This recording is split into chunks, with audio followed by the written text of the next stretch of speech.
चल क्या रहा है इस मार्केट्स में, क्यों हम सर्व कर रहे हैं। मैं आज सुबह मेंशन कर रहा था वो टैरिफ और सबके लिए था, रेसिप्रोकल टैरिफ सबके लिए बात हुई थी, पूरे एशियन पीयर्स मजबूत बंद हुए थे, एटलीस्ट ग्रीन में बंद हुए थे। हमारा हाल ये था। ठीक है आशीष, मैं एक चीज़ बताऊं आपको, क्योंकि सर आपने पूछा आखिर हो क्या रहा है, इसका सिंपल जवाब है किसी को नहीं पता। और सुबह समीर अरोड़ा ने भी ट्वीट किया है ना, फैक्ट ये है कि किसी को कुछ नहीं पता। और देखिए, हम सुबह एक व्यू लेते हैं और एक बात करते हैं कि क्योंकि वो हमारा काम है, और पूरी रिस्पॉन्सिबिलिटी के साथ एक व्यू लेने की कोशिश करते हैं। कई बार वो व्यू सही होता है, कई बार वो व्यू गलत होता है, ठीक है। लेकिन फैक्ट ये है कि इस समय इतनी अनसर्टेनिटी चल रही है मार्केट में कि किसी को कुछ नहीं पता। तो इसमें अब आप देखिए, उसका सबसे बड़ा एग्जांपल देता हूं मैं आपको।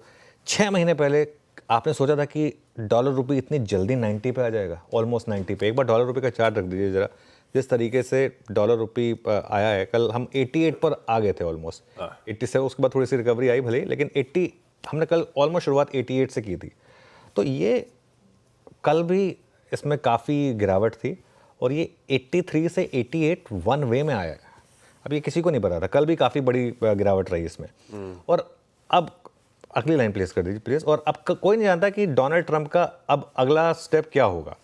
तो ये जब इतनी ग्लोबल अनसर्टेनिटी हो, उसमें ये चीज़ें होंगी। अब इतना अच्छा बजट आया हमारा, हमने बात भी की थी कि बजट बहुत शानदार था, मेक और ब्रेक बजट था। बजट ने एक बार के लिए तो मार्केट को बचा लिया था।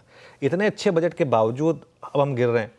तो ये दूसरी तरफ सोना देखिए आप, वो लगातार रिकॉर्ड हाइज पे हाइज लगाया जा रहा है। आज भी देखिए, सुबह सुबह हर कोई सिर्फ सोने की ही बात कर रहा है कि क्या सोना 1 लाख जाने को तैयार है ये इंडियन मार्केट में, और ग्लोबली $3000 पर आउंस जाने को तैयार है क्या।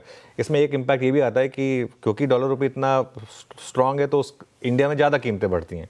तो सोने की कीमतें जब इस तरीके से बढ़ती हैं ना, वो नॉर्मली तभी बढ़ती हैं जब बहुत बड़ा ग्लोबल मार्केट में एक रिस्क ऑफ हो। कि जब लोगों को लग रहा हो कि नहीं, कुछ ना कुछ होने वाला है, मैं अपना पैसा जो है थोड़ा सा सेफ हेवन में रखने वाला हूँ, और कुछ नहीं तो गोल्ड में लेके और मैं अपने पास रखने वाला हूँ।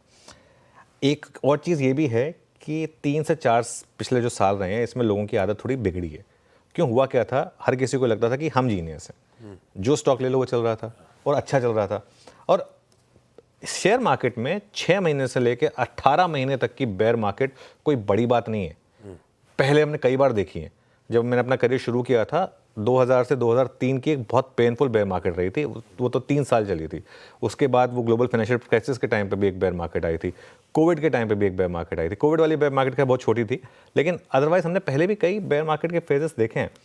और शेयर मार्केट कोई लीनियर नहीं है, कोई फिक्स्ड। अगर आपको फिक्स इनकम चाहिए तो फिर वो आप फिक्स इनकम में जाइए, लीनियर रिटर्न नहीं देगा शेयर मार्केट। शेयर मार्केट काम है इस तरीके के बीच बीच में टाइम्स आना, हाँ, लेकिन ये कहना आसान है, जो इन्वेस्टर उसका पेन है।